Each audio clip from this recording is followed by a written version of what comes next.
اللہ سے نا امید اور مایوس نظر آتے ہیں، لیکن بتوں سے ان کو خوب امیدیں ہوتی ہیں. اور پھر بعض اوقات ان کا اعتماد اتنا زیادہ ہوتا ہے، وہ سمجھتے ہیں کہ آخرت میں بھی یہ بت ہمارے کام آئیں گے. کل ہی پڑھا تھا نا، یہ ہمیں اللہ کے ہاں ہمارے سفارشی ہیں اور یہ ہمارے مددگار ہوں گے، ہمیں بچائیں گے.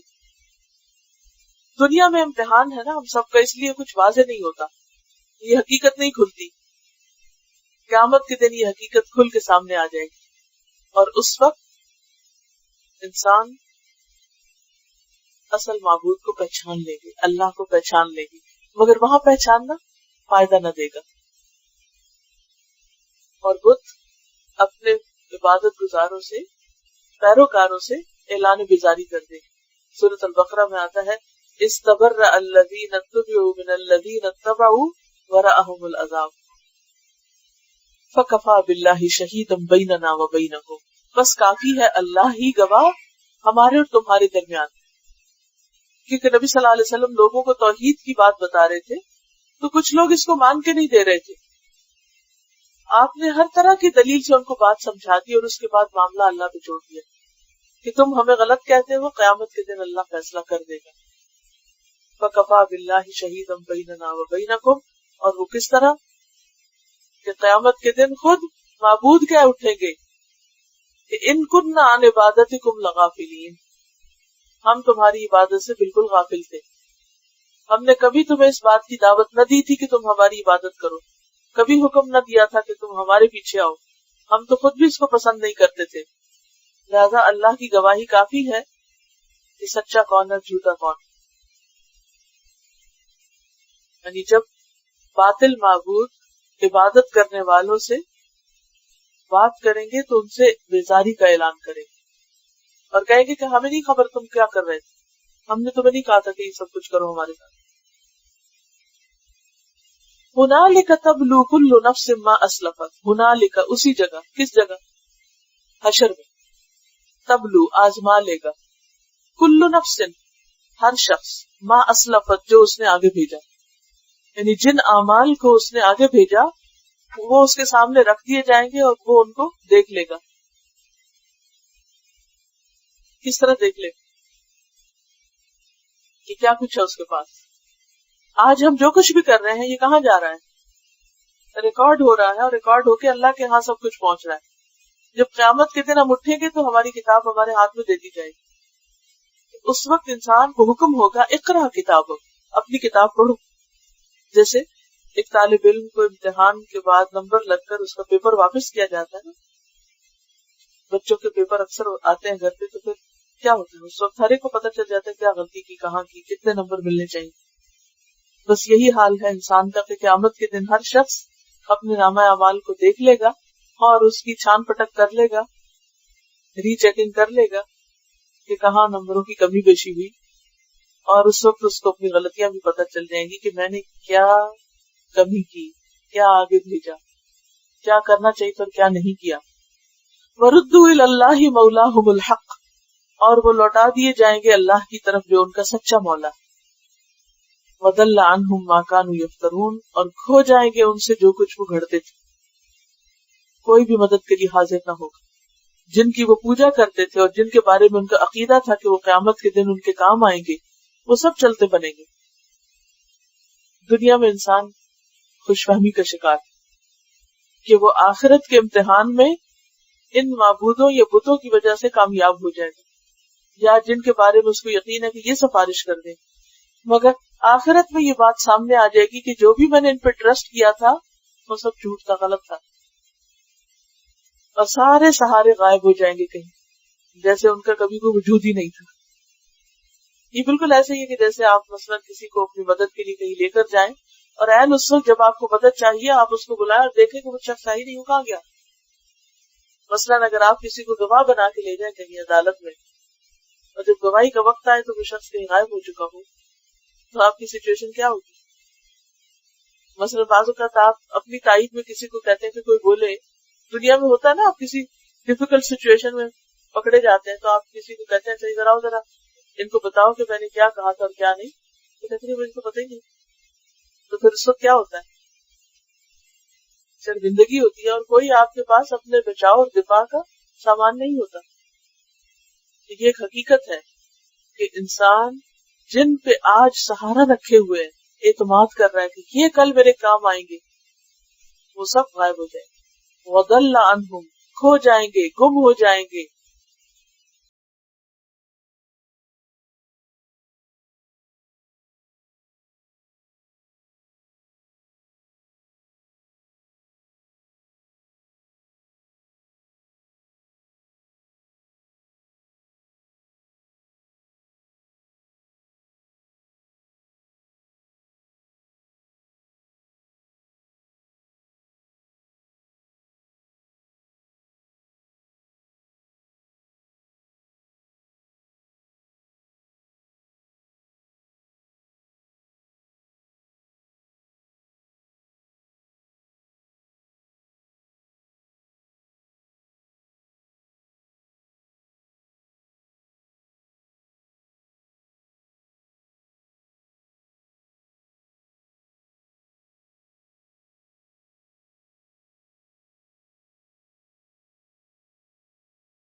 توفیق عطا فرمائے.